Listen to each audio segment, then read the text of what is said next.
नमस्कार दोस्तों, मैं हूं बेनाम और आप सुन रहे हैं हॉरर कहानी, वो भी मेरी जुबानी। दोस्तों, आज की कहानी ट्रक ड्राइवर की है जिनका नाम रघु पाटिल है। तो चलिए अब यह कहानी रघु पाटिल के नजरिए से सुनते हैं। लेकिन उससे पहले आप लोगों से एक शिकायत है। आप लोग स्टोरी को पूरा सुनते हैं लेकिन लाइक नहीं करते हैं। इस बार मैंने आप लोगों से बहुत उम्मीद लगाई है कि आप लोग अब की बार वीडियो को लाइक भी करेंगे और चैनल को सब्सक्राइब करके अपना सपोर्ट भी जरूर दिखाएंगे।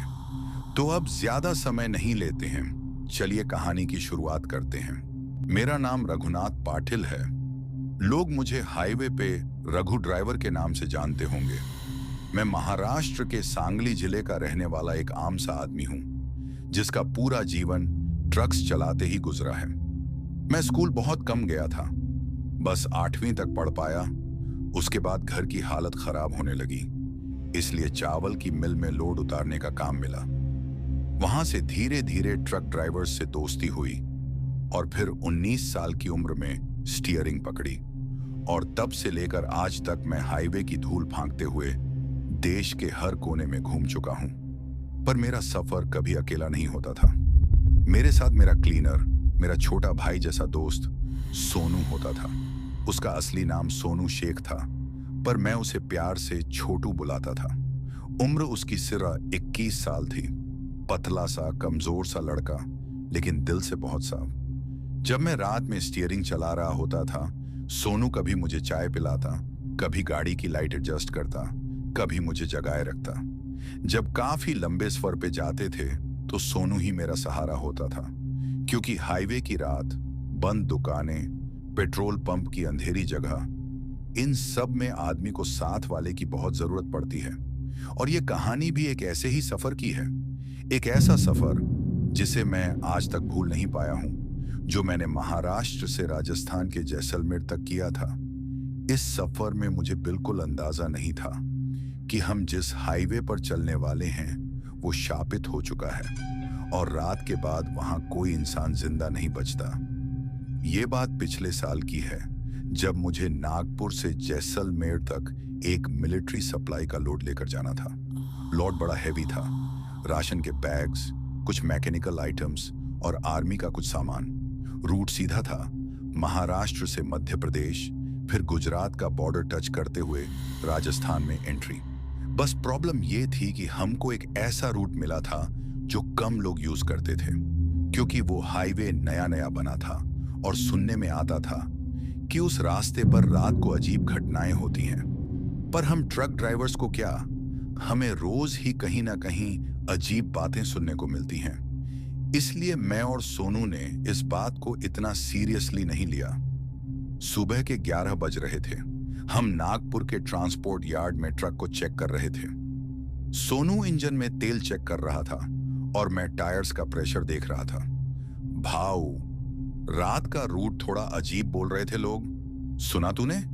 सोनू ने थोड़ा डर के पूछा।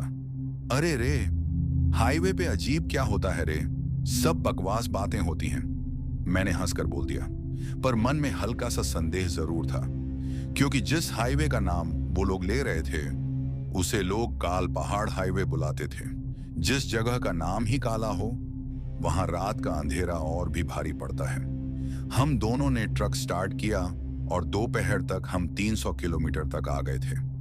रात होने वाली थी, लेकिन मुझे जल्दी का लोड था, इसलिए मैंने तय किया कि रात में भी ड्राइव करूंगा। सनसेट के बाद हवा थोड़ी ठंडी होने लगी और रास्ते में ट्रैफिक बिल्कुल कम हो गया। हाईवे बिल्कुल खाली, दो तरफ जंगल और बीच में एक लंबी सीधी रोड जो दूर तक अंधेरे में गायब हो रही थी। सोनू ने लाइट जला दी और सीट में सीधा बैठकर खिड़की से बाहर देख रहा था। भाऊ, अजीब सा सन्नाटा लग रहा है ना? मैं स्टीयरिंग पर फोकस कर रहा था, लेकिन मुझे भी कुछ ठीक नहीं लग रहा था। रात के 11 बजे के आसपास हम उस जगह पहुंच गए जहां से शापित हाईवे शुरू होता था। मैंने ट्रक धीरे किया, क्योंकि सामने बोर्ड लगा था, काल पहाड़ हाईवे, अपने रिस्क पर चले। रात 11 बजे के बाद यहां रुकना मना है। सोनू ने बोर्ड पढ़ते ही मेरी तरफ देखा। भाऊ, सच में कुछ गड़बड़ लग रहा है। चल रात का कैंप कहीं और लगा लेते हैं। मैं थोड़ा हंस दिया। अरे चल रे सोनू, ये सब कंपनी की बातें होती हैं। जिसने बोर्ड लगाया होगा उसका दिमाग खराब होगा। पर जैसे ही हमने हाईवे क्रॉस किया, ट्रक के इंजन की आवाज हल्की सी बदलने लगी, जैसे लोड अचानक ज्यादा हो गया हो। और थोड़ी दूर जाते ही सोनू ने कांपती आवाज में कहा, भाऊ पीछे दिखा क्या? कोई रोड के बीच में सफेद सा कुछ चल रहा था। यह सुनते ही मेरे हाथ स्टीयरिंग पर सख्त हो गए। मैंने रियर मिरर में देखा, पर पीछे कुछ नहीं था, सिर्फ गहरा अंधेरा बेजान जंगल। तुझे वहम हो रहा होगा सोनू, रात में आंख धोखा देती है, पर मेरे दिल में कुछ अजीब उठ रहा था, जैसे कोई हमारी गाड़ी का पीछा कर रहा हो। 3 किलोमीटर आगे हम थोड़ी दूर ही चले थे कि रास्ते के बाएं तरफ एक औरत खड़ी दिखी। सफेद साड़ी में लंबे उलझे हुए बाल और सिर एक तरफ झुका हुआ। सोनू ने तुरंत डर के मारे बोल दिया, भाव मत रुकना, बिल्कुल मत रुकना। पर ट्रक उस औरत को क्रॉस करते ही खुद ही धीमा होने लगा, जैसे किसी ने ब्रेक दबाया हो। मैंने जितना एक्सीलरेटर दबाया, ट्रक उतना ही स्लो, और वो औरत हमारी विंडो के बिल्कुल पास से गुजरी। लेकिन उसका चेहरा बिल्कुल काला, आंखें लाल और मुस्कान एक अजीब टेढ़ी सी, जैसे हड्डी टूट रही हो। सोनू चीख ही पड़ा, भाऊ ये कोई इंसान नहीं था। और ट्रक अचानक बंद हो गया। पूरा हाईवे अंधेरा, कोई गाड़ी नहीं, कोई आवाज नहीं, बस जंगल में से कोई हल्की सी हंसी, एकदम पतली, औरत जैसी, पर साफ सुनाई दे रही थी। वही पल था जब मुझे समझ आ गया कि हम किसी आम हाईवे पर नहीं हैं। यहां कुछ अलग चल रहा है, और हम उसी शापित हाईवे के बीच में फंस चुके हैं, जहां लोग कहते हैं कि पिशाचनी रात को शिकार खाने निकलती है। जिसके बाद मैं, रघु, अपने आप को संभालते हुए ट्रक स्टार्ट करने की कोशिश करने लगता हूं, लेकिन ऐसा लग रहा था जैसे ट्रक के इंजन को किसी ने अंदर से पकड़ लिया हो, जैसे कोई हमें यहां से जाने ही नहीं देना चाहता हो। इंजन घुर्र घुर्र करता, पर स्टार्ट होने का नाम ही नहीं ले रहा था। सोनू का डर और ज्यादा बढ़ गया था। उसने कांपते हुए कहा, भैया मुझे बहुत ज्यादा डर लग रहा है, और मैंने अभी जो देखा है ना, उससे मेरा सिर फट रहा है, बॉडी कांप रही है। मैंने उसे संभालने की कोशिश की। सोनू तू चिंता मत कर, बस थोड़ी हिम्मत रख, हम लोग यहां से निकल जाएंगे, पर पहले ट्रक चेक करना पड़ेगा। लगता है टायर में कुछ फंस गया है, तभी ट्रक आगे नहीं बढ़ रहा। और हम दोनों हिम्मत जोड़कर ट्रक से नीचे उतरते हैं। हाथ में टॉर्च होती है। रात का गहरा अंधेरा और सन्नाटा ऐसा कि अपनी सांस तक सुनाई दे रही थी। हम ट्रक के टायर में टॉर्च मारकर देखने लगते हैं, पर उसी वक्त थानदान शाननान दाननीन दकिकन अड़ी दकंदाम नरसर सर्वसोरियर संतनेकनवार्न नरी Shuri Kiernanen, Duskaki Shuri, Eker, Inai Neran Mananin, Dari Iran Nakanan, Ikona Kenyan, Hakunaman Nanan, Edinani non, Nareli mate, Cerny one in name, one and one year, 1 year. We were about quick hinimo, Murray we urminum, Quir, Kinenman. Nenadi de read Thamanon, Kiba the rate of Bishagwana foreign. Surmedi Kibananan, Yarananan, Turniern, Gunarnewan, Durdu Kurniane, Mars Hurricanon, Narashuriniamin, Nay Mardimanin, Rarna Iranasur, Denanai Narun, Sirbonarm, Ancharikernam, Kanet Todi Turdidurum, Tirudamanam one, Durikanama, Enes, with Kurnan was Somi Miss, Gemaita nominate, honor them and men. Idrinonen, Maris Fernandin, Surmananon, Ame, Gadia one, Surmanon, Chemananaman, Surly, Contamaninem, Ifurnanam, Ibinamon, Duranonam.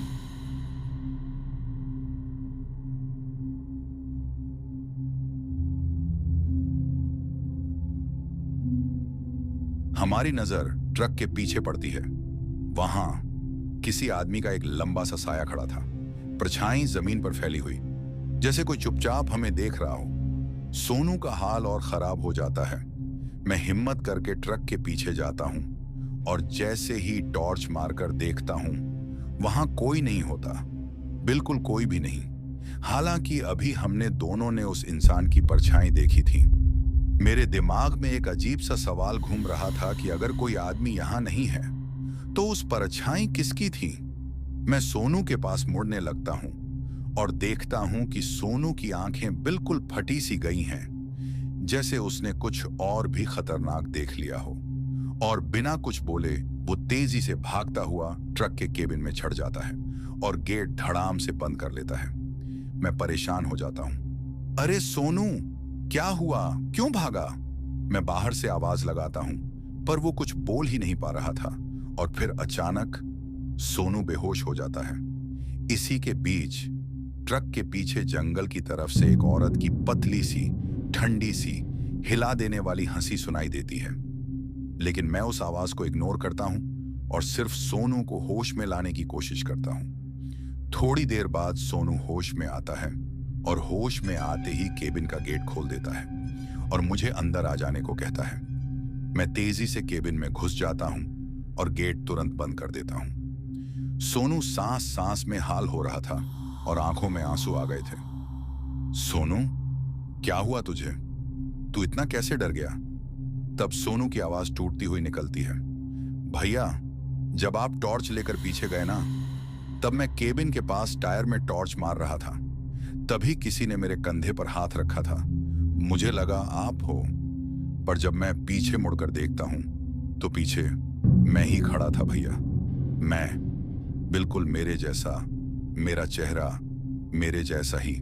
और वो मुझे देखकर टेढ़ा सा मुस्कुराया और मैं आवाज भी नहीं निकाल पाया। सोनू ये बोलते बोलते फिर से रो पड़ता है। मेरी रूह तक कांप जाती है कि कोई सोनू की ही शक्ल बनाकर उसके पास खड़ा था। क्या वो पिशाचनी थी? क्या वो किसी और का रूप धर सकती है? मैं सोनू को शांत करता हूं और ट्रक स्टार्ट करने की कोशिश करता हूं, पर ट्रक बिल्कुल डेड हो चुका था। रात और गहरी होती जा रही थी और हाईवे का अंधेरा इतना भयानक था कि लग रहा था यहां कभी रोशनी आई ही नहीं। सोनू, हमें यहां से निकलना होगा। ट्रक स्टार्ट नहीं हो रहा। मैं थोड़ा आगे जाकर देख कर आता हूं, शायद कोई आदमी मिले, कोई ढाबा, कुछ। सोनू तुरंत चीखता है, नहीं भैया, आप मत जाइए, आपकी जान को खतरा होगा। पर मैं उसे समझाता हूं, रिस्क लेना पड़ेगा सोनू, तू यही रह, केबिन लॉक कर ले, मैं जल्दी वापस आता हूं। सोनू मजबूरी में दरवाजा बंद कर लेता है और मैं डरते डरते ट्रक से आगे की तरफ चल पड़ता हूं।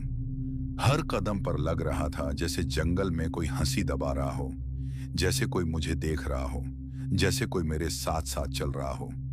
15 मिनट तक मैं तेजी से चलता हूं और ट्रक से काफी दूर आ जाता हूं। हाईवे के किनारे एक छोटी सी झोपड़ी दिखती है जिसमें एक कमजोर सा बल्ब जल रहा होता है। मैं झोपड़ी के पास जाकर आवाज लगाता हूं, कोई है? इतनी रात को इस जंगल वाले हाईवे पे क्या कर रहा है तू बेटा? मैं उन्हें सारी बात बता देता हूं और मदद मांगता हूं। बूढ़े दादाजी की शक्ल एकदम बदल जाती है और वो गुस्से में बोलते हैं, तुम पागल हो क्या? तुमने अपने दोस्त को ट्रक में अकेला छोड़ दिया, उसकी जान को खतरा है। आज की रात इस शापित हाईवे के मोड़ पर ट्रक ना आ ही लाना चाहिए था। वो अभी तुम्हारे दोस्त का शिकार कर सकती है। मेरे चेहरे का रंग उड़ जाता है। कौन शिकार करेगा? किसकी बात कर रहे हो? बूढ़े दादाजी लाठी उठाते हैं और मुझे ट्रक की तरफ ले चल पड़ते हैं। मेरी चाल तेजी से बढ़ जाती है। उधर ट्रक में सोनू केबिन में अकेला बैठा डरता हुआ होता है। तभी केबिन का गेट धक धक होता है। कोई बाहर से बोलता है, सोनू, मैं आ गया, दरवाजा खोल। वो मेरी आवाज थी, रघु की। पर मैं तो अभी झोपड़ी से वापस आ रहा था, ट्रक से दूर। सोनू सोचता है कि शायद रघु भैया आ गए और डर के बावजूद वो गेट खोल देता है। दरवाजा खुलते ही देखता है बाहर कोई भी नहीं है। बिल्कुल सुनसान रास्ता, सिर्फ तेज हवा और हाईवे का अंधेरा। तभी ट्रक के पीछे जंगल की तरफ से किसी औरत के रोने की आवाज आती है, पतली, दर्द भरी, जैसे कोई टूट गया हो। जैसे कोई शिकार ढूंढ रही हो। उस वक्त मैं और बूढ़े दादाजी ट्रक की तरफ तेजी से बढ़ रहे थे, पर मुझे बिल्कुल अंदाजा नहीं था कि ट्रक के पास सोनू के साथ क्या होने वाला है। सोनू केबिन में अकेला बैठा था। हवा रुकी हुई, रात का वो सन्नाटा और ऊपर से वो रोने की आवाज। पहले धीरे धीरे एक हल्की सी सिसकी जैसी, फिर धीरे से बढ़ती हुई एक बेचैन औरत की आवाज, आह, कोई बचाओ। सोनू का गला सूख गया। वो स्टीयरिंग को दोनों हाथों से पकड़कर सीधा आगे घूरता रहा। कुछ सेकंड्स तक उसे लगा कि शायद उसका दिमाग उससे मजाक कर रहा है, पर फिर ट्रक के नीचे से किसी के कंकड़ पर घुटने घसीटने की आवाज आई। कर कर कर। सोनू का दिल जोर से धड़कने लगा। उसने गाड़ी की विंडो से बाहर झांकने की हिम्मत की, पर नीचे अंधेरा इतना घना था कि कुछ दिख नहीं रहा था। फिर एकदम से ट्रक के बिल्कुल नीचे से किसी ने जोरदार थप थप थप मारना शुरू किया। आवाज ऐसी जैसे कोई केबिन के फ्लोरबोर्ड को अंदर से तोड़ने की कोशिश कर रहा हो। सोनू घबरा गया। कौन है? कौन? वो चीखा, पर जवाब नहीं आया। बस एक और गहरी दर्द भरी रोने की आवाज। बचाओ, मुझे खींच के ले गए थे, मैं जिंदा नहीं हूं। सोनू का सांस अटक गया। उसे बिना वजह लगा कि अगर उसने केबिन का दरवाजा खोला तो कोई ठंडी हड्डी तोड़ हथेली उसके पैर पकड़ लेगी। रोने की आवाज अब केबिन के अंदर तक आती लगने लगी, जैसे कोई फ्लोर के नीचे चिपका हुआ हो। सोनू डर कर ड्राइवर सीट से उठकर पीछे की तरफ सरकने ही वाला था कि ओए सोनू! रघु की चीख एकदम से हवा चीरती जैसी सुनाई दी।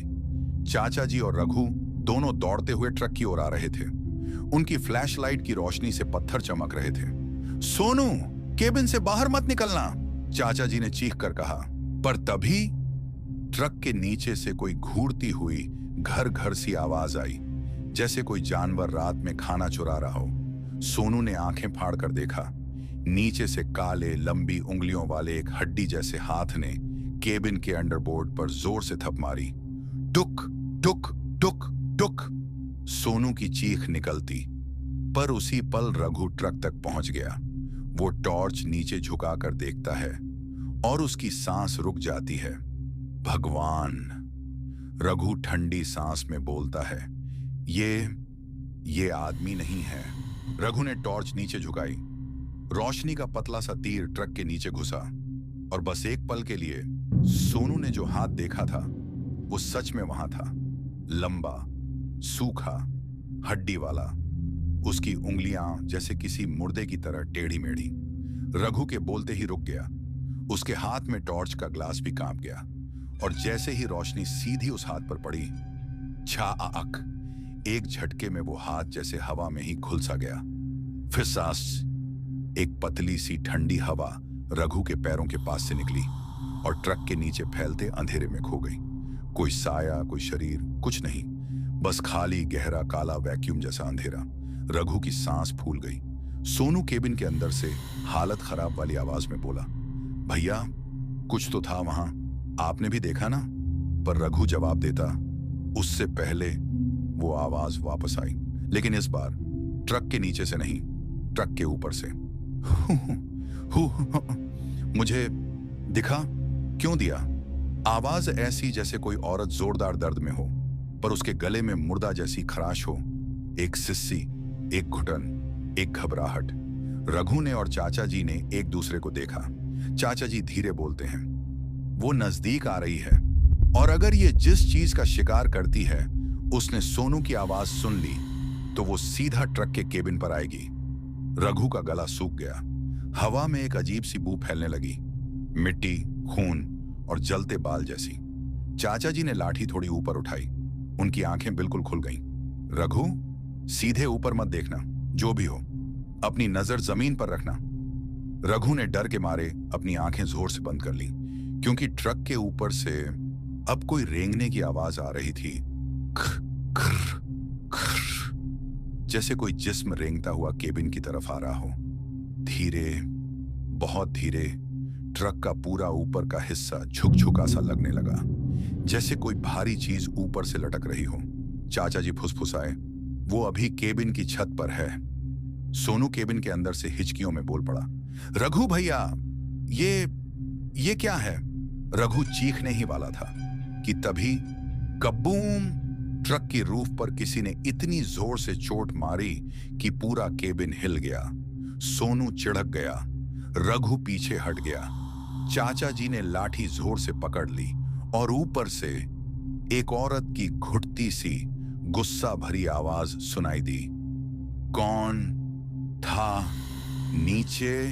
ट्रक के ऊपर कोई चीज, कोई औरत, या शायद कोई इंसानी रूप में नहीं थी। वो धीरे धीरे केबिन की तरफ रेंगती हुई बढ़ रही थी और उसकी हरकतें देखकर ऐसा लग रहा था जैसे उसका शरीर जिंदा नहीं बल्कि किसी मर चुके इंसान के जैसा झुक झुक कर हिल रहा हो। रघु का दिल इतना तेज धड़क रहा था कि उसे लग रहा था कहीं उसका सीना ही न फट जाए।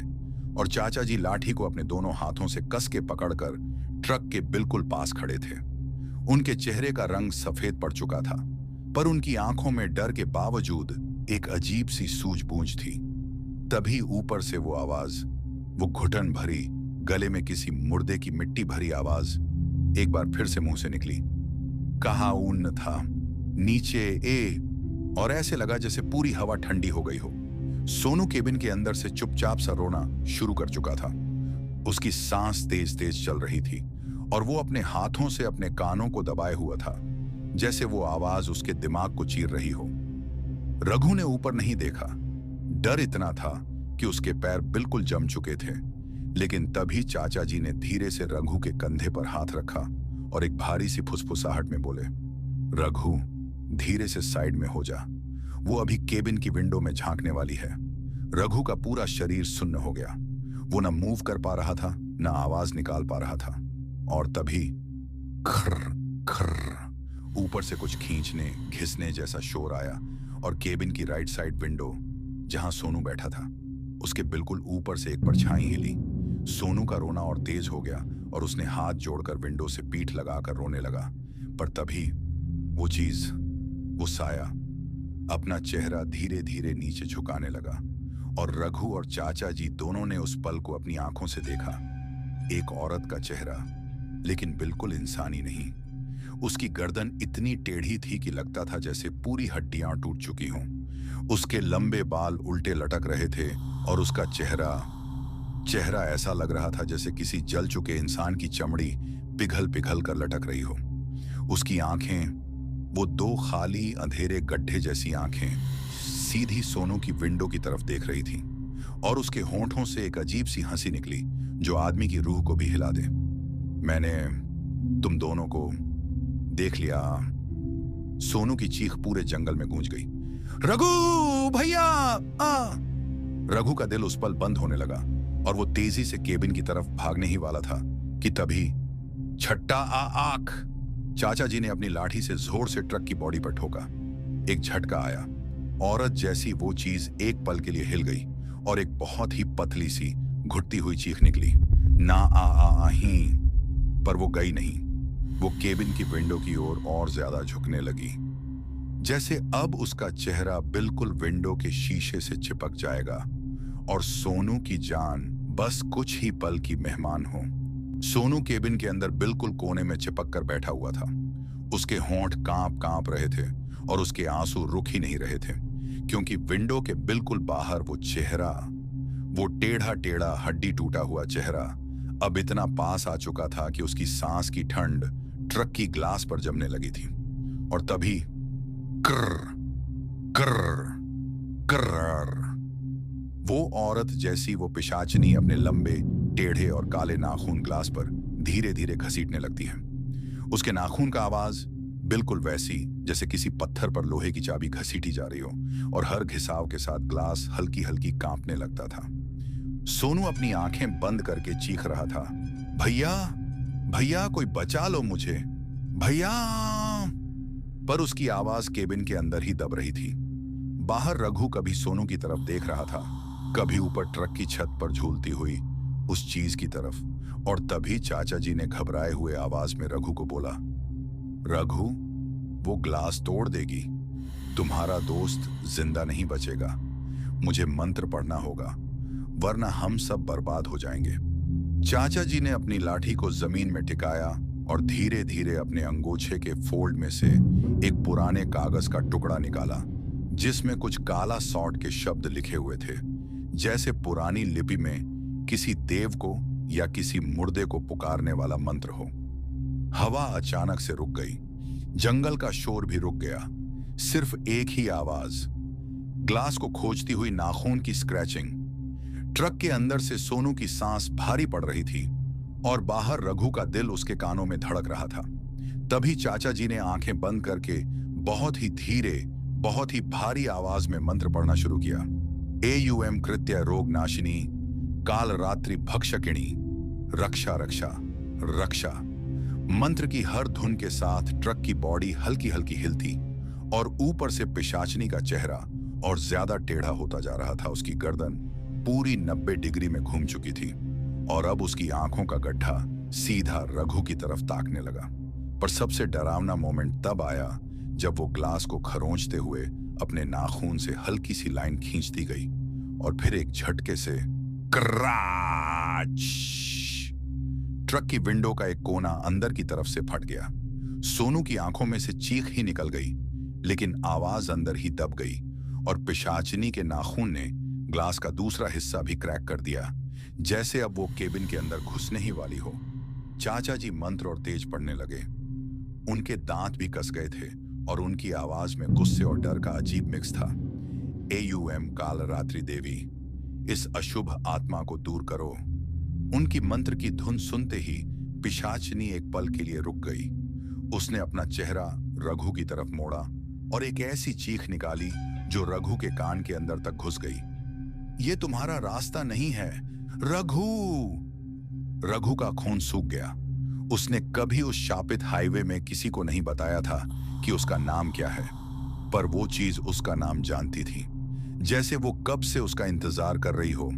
और इस बात का मतलब रघु के दिमाग में एक ही पल में बैठ गया, ये पिशाचनी मुझे पहले से जानती है। ट्रक का ग्लास अब पूरा टूटने की कगार पर था। चाचा जी का मंत्र और ज्यादा भयानक होता जा रहा था और पिशाचिनी का गुस्सा भी हर सेकंड के साथ 3 गुना बढ़ रहा था। रात और भी गहरी हो चुकी थी। शापित हाईवे का वो सन्नाटा, जैसे किसी ने जिंदा आदमी की सांसें खींचकर हवा में लटका दी हों। चाचा जी, मैं, रघु और सोनू तीनों दौड़ते हुए ट्रक के केबिन के अंदर घुस गए। डर की वजह से हमारी सांसें इतनी तेज चल रही थीं, जैसे हर एक सांस कोई अंतिम सांस हो। मैंने तुरंत अंदर से बोल्ट लगा दिया, फिर दूसरा, फिर वो ऊपर वाला सेफ्टी लैच भी। सोनू का चेहरा तो बिल्कुल सफेद पड़ चुका था। उसकी आंखों के आसपास जमीन की धूल चिपकी थी और उन आंखों के पीछे अभी भी वो औरत के रोने की आवाज गूंज रही थी। लेकिन सबसे अजीब बात यह थी, ट्रक के बाहर अचानक सब कुछ एकदम शांत हो गया। ऐसी शांति जो सिर्फ शायद कब्रिस्तान के बीच मिलती है। हम तीनों ने एक दूसरे की तरफ देखा। चाचा जी ने धीरे से बोला, वो थोड़ी देर के लिए गई है, लेकिन ये शांति, ये असली तूफान से पहले की शांति लग रही है बेटा। उनके होंठों पर मंत्र तैयारी जैसी हल्की सी मूवमेंट थी। उनका हाथ अभी भी पूजा की रुद्राक्ष माला पर था, लेकिन उनकी आंखों में जो डर था वो मुझे और ज्यादा तोड़ रहा था। मैंने हवा में से एक अजीब चीज महसूस की। ट्रक के केबिन के अंदर गर्मी नहीं, सर्द हवा चल रही थी।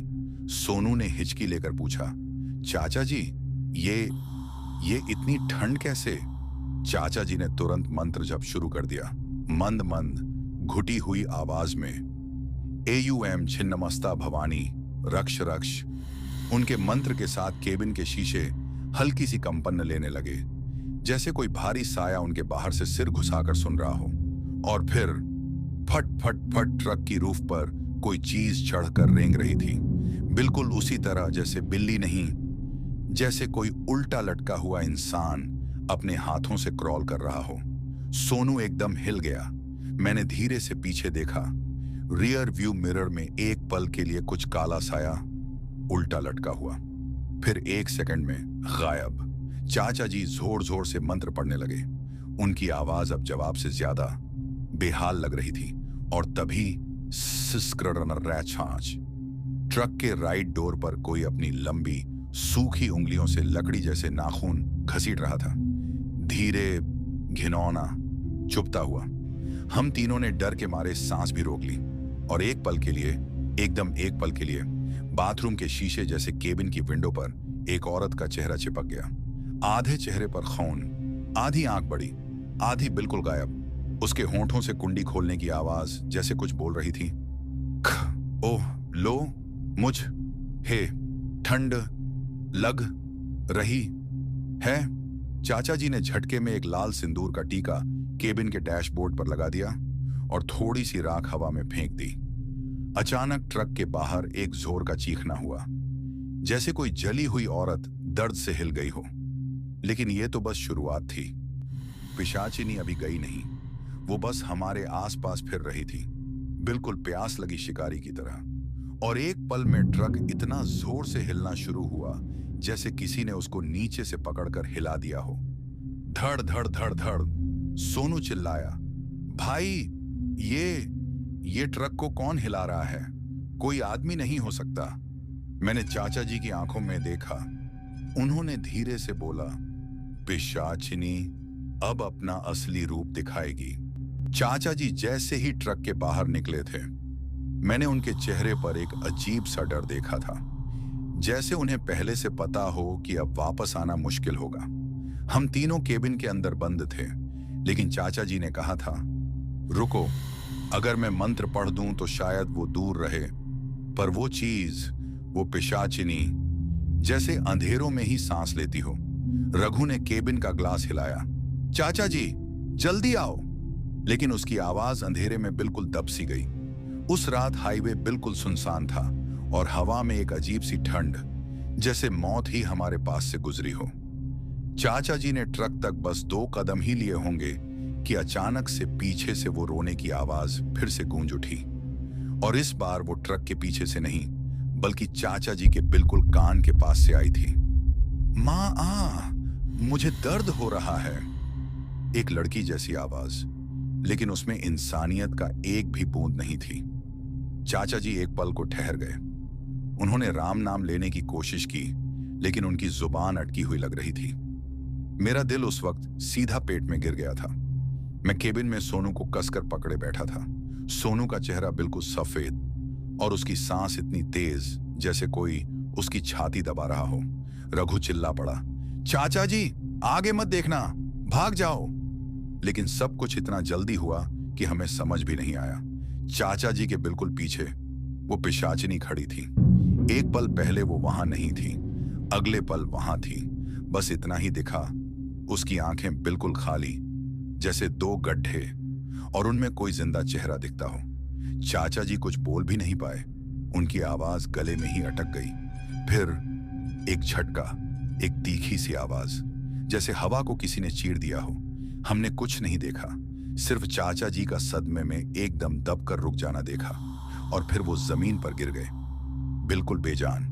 पिशाचिनी ने उन्हें मार दिया एक ही पल में, जैसे उनकी सारी सांस, सारी रूह खींच ली हो। सोनू चीख पड़ा, रघु भाई, चाचा जी को उठाओ। पर रघु का हाथ केबिन के हैंडल से ही चिपक गया था। वो खुद हिल नहीं पा रहा था। मैं सिर्फ ट्रक के अंदर से देख रहा था। मेरी आंखों में जल, मेरी रूह में बर्फ जैसी ठंड। पिशाचिनी चाचा जी के ऊपर खड़ी थी और धीरे धीरे अपना सर हमारी तरफ घुमा रही थी।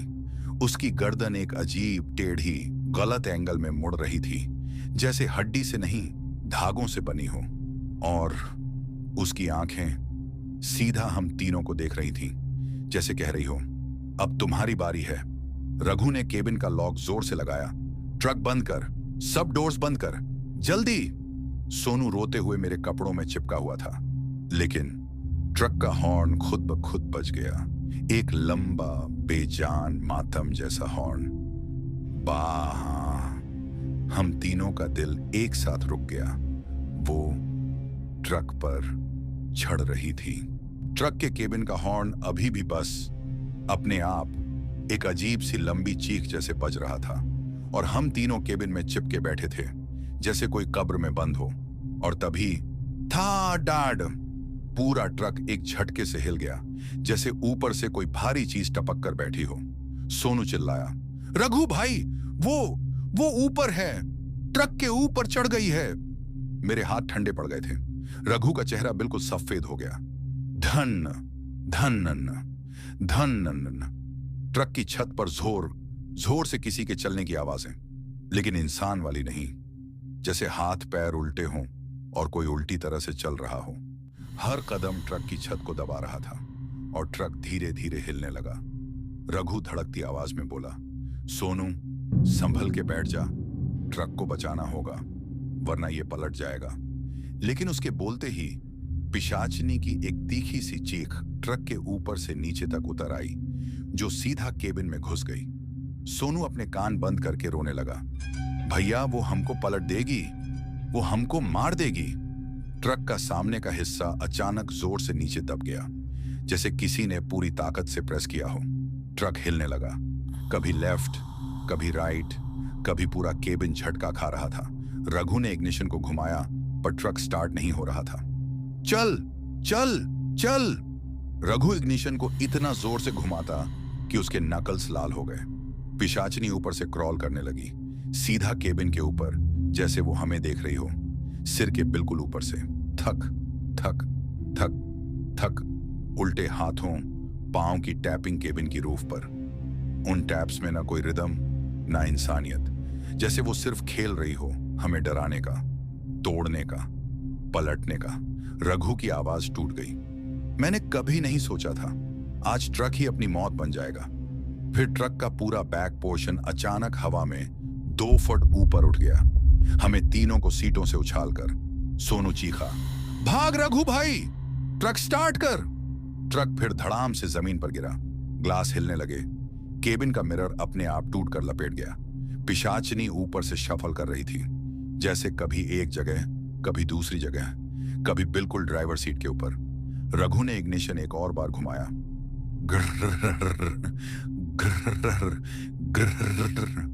ट्रक ने एक धीमी सी सांस ली, ऐसा लगा जैसे इंजन भी डरकर थिरथिरा रहा हो। लेकिन तब पिशाचिनी ने पूरी छत पर दोनों हाथ पटक दिए, एक इतना भारी झटका कि केबिन का ऊपर का मेटल अंदर दबने लगा। कहीं से एक बड़ी सी डेंट अंदर को आ गई, जैसे वो सीधा केबिन में घुसने वाली हो। रघु ने इग्निशन को पूरी ताकत से घुमाया। चल।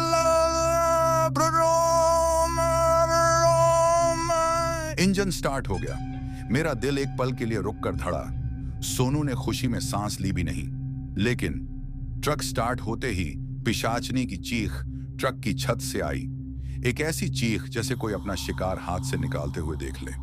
और उसी पल ट्रक इतना जोर से हिलने लगा कि लगा अब पलट ही जाएगा। ट्रक का इंजन अब बस किसी मरते हुए जानवर जैसा गरज रहा था। Vroom vroom vroom. Raghu steering को दोनों हाथों से पकड़कर ट्रक को झटके खाते हुए हाईवे पर भागा रहा था। सोनू का शरीर अभी तक डर से कांप रहा था और ट्रक केबिन की खिड़कियों से हवा नहीं, जैसे किसी का सांस अंदर घुस रहा हो। हाईवे के आगे एक बड़ा तीखा मोड़ आने वाला था, जो रात के अंधेरे में बिल्कुल काला नाग दिख रहा था। और हमें सबसे बड़ा डर यही था, पिशाचिनी हमसे पहले मोड़ पर पहुंच जाएगी। और वही हुआ। ट्रक फुल स्पीड में भाग रहा था, पर हमने देखा मोड़ पर कोई चेहरा, कोई उल्टा जिस्म, कोई लंबी साया हमारे ट्रक के रास्ते में खड़ी थी। सोनू की आवाज फट गई, भैया वो पहले ही वहां पहुंच गई। मेरे गले में ठंडा लोहा उतर गया। रघु का स्टीयरिंग पर पकड़ ढीली पड़ती जा रही थी। पिशाचिनी मोड़ पर खड़ी थी, लेकिन इंसान जैसी नहीं। उसके हाथ पांव उल्टी डायरेक्शन में थे और उसका चेहरा जैसे कोई आदमी आईने में पिघलकर उल्टा लटक गया हो। और तभी पिशाचिनी ने चलावा करना शुरू किया। हाईवे का मोड़ जो सीधा था, अब रघु को बिल्कुल उल्टा दिखने लगा। रघु चीख पड़ा, सोनू, मुझे मोड़ लेफ्ट दिख रहा है, पर रोड राइट जा रहा है। यह क्या हो रहा है? हाईवे के आगे की रोशनी 2 टुकड़ों में बंट गई, जैसे 2 अलग अलग रास्ते हों, एक असली, एक झूठा। पर पता नहीं चल रहा था कौन सा सही है। पिशाचिनी हंसी, खर्र, आ, ही। मोड़ के बीच में खड़ी होकर। सोनू चिल्ला रहा था, भैया मत जाओ उस तरफ, वो असली रोड नहीं है, वो चलावा है, चलावा। लेकिन रघु को तो सब कुछ उल्टा दिख रहा था, जैसा पिशाचनी दिखाना चाहती थी। उसकी आंख में जलन, कानों में वो उल्टे पैर की टैपिंग और हाईवे की पुरानी मिट्टी का धुआं, सब मिलकर रघु का दिमाग गुम कर रहे थे। मैं रघु को पकड़कर हिलाने लगा। रास्ते को मत देख रघु, पिशाचनी का चलावा है, सीधा चला ट्रक। लेकिन रघु ट्रक को जहां सही रोड लग रहा था वहां मोड़ रहा था, जबकि वो रोड किसी गहरे खड्डे की तरफ जा रहा था। ट्रक पूरा हिल रहा था, गियर अपने आप घुसकर निकल रहा था। ऐसा लग रहा था जैसे ट्रक भी पिशाचनी की पकड़ में आ चुका है। और फिर पिशाचनी अचानक मोड़ से गायब हो गई। रघु भाई, वो कहां गई? यही सबसे बड़ा डर है सोनू। जब वो दिखाई ना दे, ट्रक मोड़ के बिल्कुल करीब आ चुका था। हवा में मिट्टी उड़ रही थी। ट्रक के टायर कभी लेफ्ट कभी राइट फिसल रहे थे। और हम तीनों की सांसों में सिर्फ एक ही सवाल बाकी था, पिशाचनी अब कहां से अटैक करेगी? तभी कुछ उल्टा सीधा अजीब सा मेरा कान चिपका। कोई बिल्कुल मेरे कान के पास आकर धीरे से प्स कर रहा था, जैसे कोई ट्रक के अंदर ही घुस चुका हो। और अगले सेकंड सोनू ने जान से खत्म कर देने वाली चीख मारी, भैया! उसने सामने विंडशील्ड की तरफ उंगली उठाई। पिशाचनी विंडशील्ड के बाहर नहीं, अंदर डैशबोर्ड के ऊपर उल्टी लटक कर हम तीनों को देख रही थी। उसकी आंखें बिल्कुल मेरी तरफ, उसकी जबान लंबी होकर नीचे तक लटक रही थी और उसके बाल हवा में हिल नहीं रहे थे, किसी के गले में लपेटने को उठ रहे थे। ट्रक मोड़ के बिल्कुल बीच में था। अगले पल हमारी जान सीधे उसके हाथ में। पिशाचनी डैशबोर्ड पर उल्टी लटक कर हम दोनों को ताड़ रही थी। उसकी लंबी हड्डी जैसी उंगलियां स्लो मोशन में हिल रही थीं, जैसे किसी को चुन रही हो। कौन पहले मरेगा? सोनू की सांस उसी वक्त अटक गई। कभी वह विंडशील्ड देखता, कभी रघु, कभी मुझे, जैसे उसका दिमाग सच में टूट रहा हो। और फिर पिशाचिनी ने अपना पहला कदम उठाया। उसका चेहरा धीरे से सोनू के बिल्कुल करीब आया, इतना करीब कि सोनू की नाक उसकी ठंडी गंदी सांस से हिलने लगी। मैंने सोनू का हाथ पकड़ने की कोशिश की। सोनू मत हिलना, बिल्कुल मत हिलना, वह चलावा दिखाएगी, मत। लेकिन उससे पहले ही छाक, पिशाचिनी का हाथ कैबिन के बीच से निकलकर सीधा सोनू के सीने को पकड़ लिया। सोनू की चीख कैबिन को हिला गई, भैया बचाओ!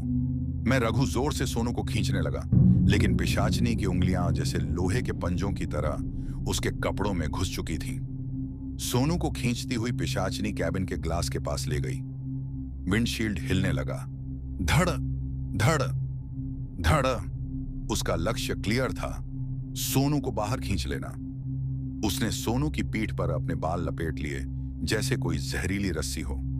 सोनू की आवाज टूट रही थी, भैया मैं बाहर जा रहा हूं, भैया ये मुझे खींच रही है, भैया कोई है क्या? मैं रघु पूरी ताकत से सोनू को खींच रहा था, पर पिशाचिनी के हाथ ने सोनू का आधा जिस्म विंडशील्ड तक पहुंचा दिया था। सोनू का टॉर्सो बाहर लटक रहा था, हवा में लटक कर हिल रहा था, और पिशाचिनी की हंसी ऐसी जैसे किसी ने कब्रिस्तान में लाश को चीर कर गिराया हो। ही ही ही ही ही ही ही ही ही। और तभी पिशाचिनी ने सोनू को और जोर से बाहर खींचना शुरू किया। उसके पैर कैबिन में थे, पर जिस्म बाहर जा रहा था। रघु चिल्ला रहा था, सोनू उसका हाथ मत छोड़। मैं रघु दोनों हाथों से सोनू की कमर पकड़कर खींच रहा था। वेन्स तक उभर गई थी, पर पिशाचिनी को यह पता था इंसान कब छोड़ता है।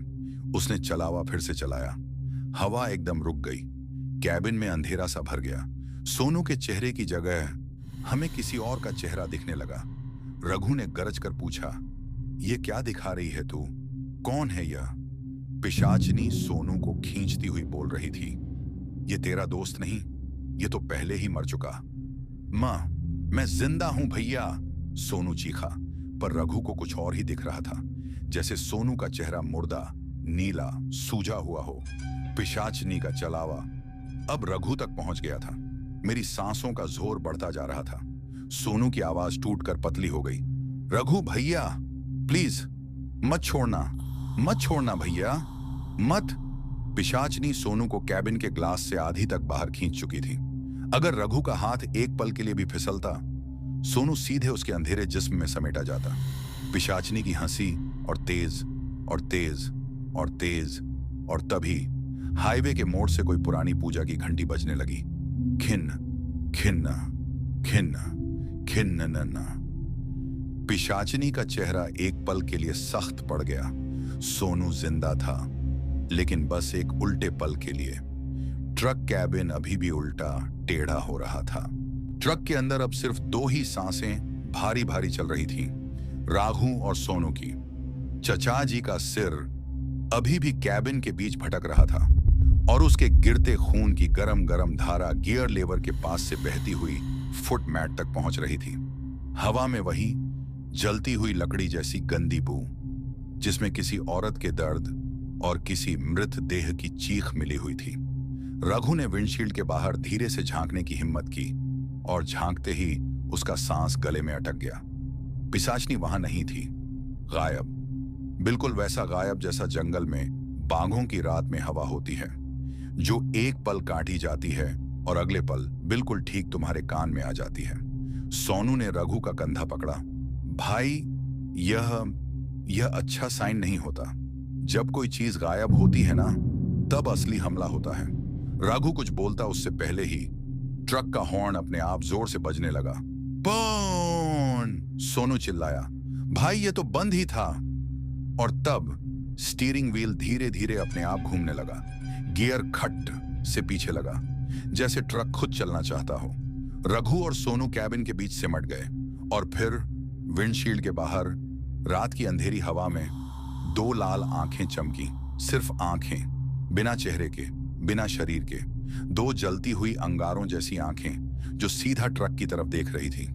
रघु डरा हुआ बोला, सोनू, वह पिशाचनी नहीं लग रही। ये तो कुछ और ही, कुछ बड़ा, कुछ ज्यादा पुराना। सोनू का मुंह सूख गया। भाई, याद है चाचा जी बोलते थे, पिशाचनी कभी अकेली नहीं आती। वह किसी बड़े के लिए रास्ता साफ करती है। और अटकन और डर और हवा का भारी होना, सब एक पल में मिलकर रघु की स्पाइन में सीधी ठंड उतर गई। तभी ट्रक के ऊपर कुछ भारी चीज धड़ से गिरी। पूरा कैबिन हिला। रघु की गर्दन धक से छाप गई। सोनू ने दबे हुए आवाज में बोला, भाई, वह ट्रक के ऊपर है।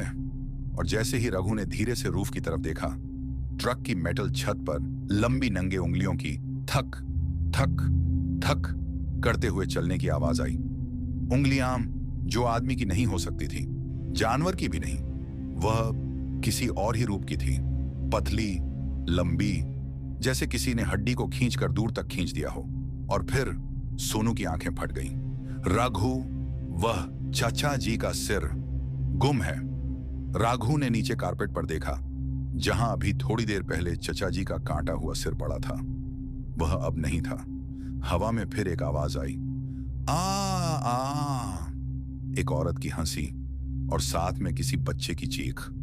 रघु का दिल उसके कान में धड़क रहा था। सोनू, यह सब चलावा है, दिखता कुछ और है, होता कुछ और है। सोनू गड़गड़ाती आवाज में बोला, भाई, चलावा का मतलब होता है असली चीज अभी तक सामने आई ही नहीं। और जैसे ही सोनू ने यह कहा, स्टीयरिंग व्हील अपने आप सीधा रघु की तरफ मुड़ गया, जोर जोर से घूमने लगा।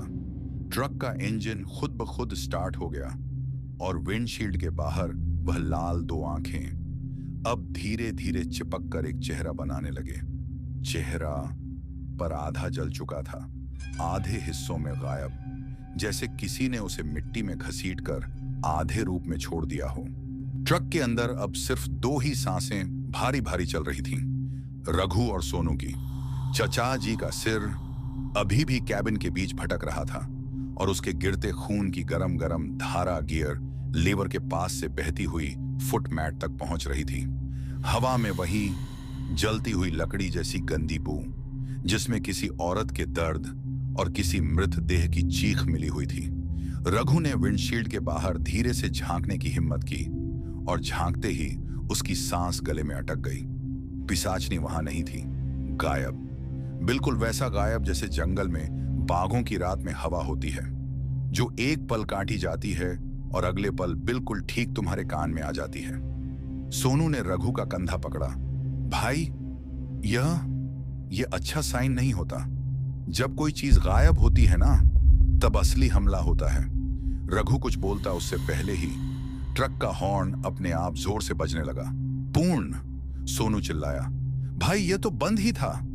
और तब स्टीयरिंग व्हील धीरे धीरे अपने आप घूमने लगा। गियर खट से पीछे लगा, जैसे ट्रक खुद चलना चाहता हो। रघु और सोनू कैबिन के बीच सिमट गए और फिर विंडशील्ड के बाहर रात की अंधेरी हवा में दो लाल आंखें चमकी। सिर्फ आंखें, बिना चेहरे के, बिना शरीर के। दो जलती हुई अंगारों जैसी आंखें जो सीधा ट्रक की तरफ देख रही थी। रघु डरा हुआ बोला, सोनू, वह पिशाचनी नहीं लग रही। ये तो कुछ और ही, कुछ बड़ा, कुछ ज्यादा पुराना। सोनू का मुंह सूख गया। भाई, याद है चाचा जी बोलते थे, पिशाचनी कभी अकेली नहीं आती, वह किसी बड़े के लिए रास्ता साफ करती है। और अटकन और डर और हवा का भारी होना सब एक पल में मिलकर रघु की स्पाइन में सीधी ठंड उतर गई। तभी ट्रक के ऊपर कुछ भारी चीज धड़ से गिरी। पूरा कैबिन हिला। रघु की गर्दन धक से छाप गई। सोनू ने दबे हुए आवाज में बोला, भाई, वह ट्रक के ऊपर है। और जैसे ही रघु ने धीरे से रूफ की तरफ देखा, ट्रक की मेटल छत पर लंबी नंगे उंगलियों की थक थक थक करते हुए चलने की आवाज आई। उंगलियां जो आदमी की नहीं हो सकती थी, जानवर की भी नहीं, वह किसी और ही रूप की थी। पतली, लंबी, जैसे किसी ने हड्डी को खींचकर दूर तक खींच दिया हो। और फिर सोनू की आंखें फट गईं। रघु, वह चचा जी का सिर गुम है। रघु ने नीचे कारपेट पर देखा, जहां अभी थोड़ी देर पहले चचा जी का काटा हुआ सिर पड़ा था। वह अब नहीं था। हवा में फिर एक आवाज आई, आ आ आ। एक औरत की हंसी और साथ में किसी बच्चे की चीख। रघु का दिल उसके कान में धड़क रहा था। सोनू, यह सब चलावा है। दिखता कुछ और है, होता कुछ और है। सोनू गड़गड़ाती आवाज में बोला, भाई, चलावा का मतलब होता है असली चीज अभी तक सामने आई ही नहीं। और जैसे ही सोनू ने यह कहा, स्टीयरिंग व्हील अपने आप सीधा रघु की तरफ मुड़ गया, जोर जोर से घूमने लगा। ट्रक का इंजन खुद ब खुद स्टार्ट हो गया। गड़डिडी गड़डी गड़ाक। और विंडशील्ड के बाहर वह लाल दो आंखें अब धीरे धीरे चिपक कर एक चेहरा बनाने लगी। चेहरा पर आधा जल चुका था, आधे हिस्सों में गायब, जैसे किसी ने उसे मिट्टी में घसीट कर आधे रूप में छोड़ दिया हो। ट्रक का इंजन अब भी गरगरा रहा था, जैसे उसकी धड़कन रात की हवा में फाट फाट कर गिर रही हो। रघु और सोनू कैबिन के बीच चिपके पड़े थे। सांस तक धीरे लेने से डर लग रहा था, क्योंकि ऊपर ट्रक की छत पर वह चीज अब भी चल रही थी। थक थक थक। उंगलियों की वह गंदी सी घिसने वाली आवाज ऐसे लग रही थी जैसे किसी ने लोहे की प्लेट पर हड्डियों से बनी लकड़ी घसीटती हो। भाई, सोनू ने फुसफुसाकर बोला, अगर वह अंदर आ गई ना, तो हम दोनों का काम खत्म। रघु का गला सूख गया। उसने स्टीयरिंग व्हील की तरफ देखा, जो अब थोड़ा सा रुक गया था, पर इंजन खुद ब खुद एक्सेलरेट हो रहा था। ट्रक की कैबिन में हवा भारी होती जा रही थी, जैसे ऑक्सीजन में किसी सड़ी हुई लाश का धुआं मिक्स हो गया हो। फिर अचानक हूं! ट्रक का हॉर्न अपने आप इतना तेज बजा कि दोनों का दिल उछलकर गले तक आ गया। और तब कैबिन की राइट विंडो, जो अंदर से लॉक थी, धड़ धड़ धड़ किसी ने बाहर से पूरे जोर से पीटना शुरू कर दिया। सोनू चीख पड़ा, भाई, ये अंदर आना चाहती है, रघु कुछ करो। रघु जोर से बोल पड़ा, यह वह पिशाचनी नहीं है, यह उसका मालिक लगता है, या कोई और चीज जिसे वह बुलाकर लाई हो। सोनू के आंसू निकल आए। हमारी मौत, वह हमें देख रही है भाई। अचानक ट्रक का रियर व्यू मिरर अपने आप घूमा, जैसे कोई उसे पकड़कर मोड़ रहा हो। मिरर में सिर्फ अंधेरा दिख रहा था, पर धीरे धीरे उस अंधेरे से चाचा जी का काटा हुआ सिर उभरने लगा।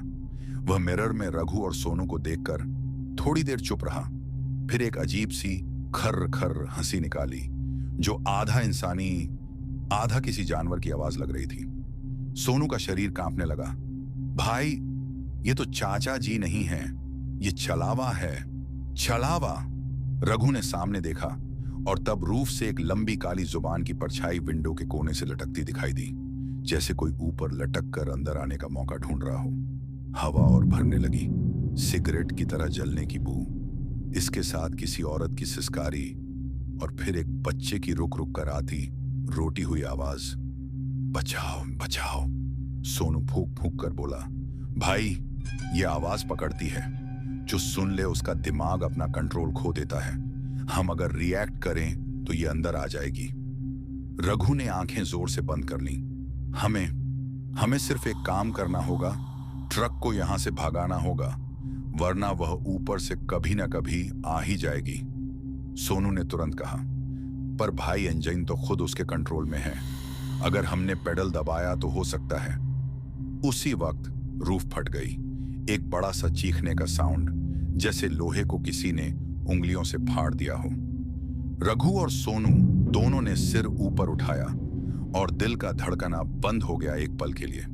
रूफ के बीच में एक बड़ा सा सुराख, और उस सुराख में से दो काले पीले नाखून वाले हाथ, जो कैबिन के अंदर घुसने की कोशिश कर रहे थे। उंगलियां हिल रही थीं और उनकी लंबे पुराने नाखून की खर्र खर्र खर्र वाली आवाज दोनों के कानों में उंगली घुसा रही थी। सोनू ने चीख दी, भाई, आ गई। उंगलियों ने कैबिन की लाइट को पकड़ने की कोशिश की, फिर धीरे धीरे सीधे रघु की तरफ लंबी होती गई, और तब ट्रक का इंजन अचानक फुल आरपीएम में चला गया। ट्रक झटके से आगे कूद गया। रघु ने तुरंत स्टीयरिंग पकड़ी और चिल्लाया, ढाक लो सोनू। उंगलियां एक पल के लिए पीछे हटी, पर ऊपर से एक निकलती हुई आवाज आई, तुम भाग नहीं सकते, आखिरी रात शुरू हो गई है। रघु की रगों में खून सर सर कर बहने लगा। ट्रक अंधेरे रास्ते में भीगी हवा को काटते हुए दौड़ रहा था, और पीछे रूफ के ऊपर वह चीज फिर से चलने लगी। थाक थाक थाक, इस बार तेज, गुस्से में, भूखी।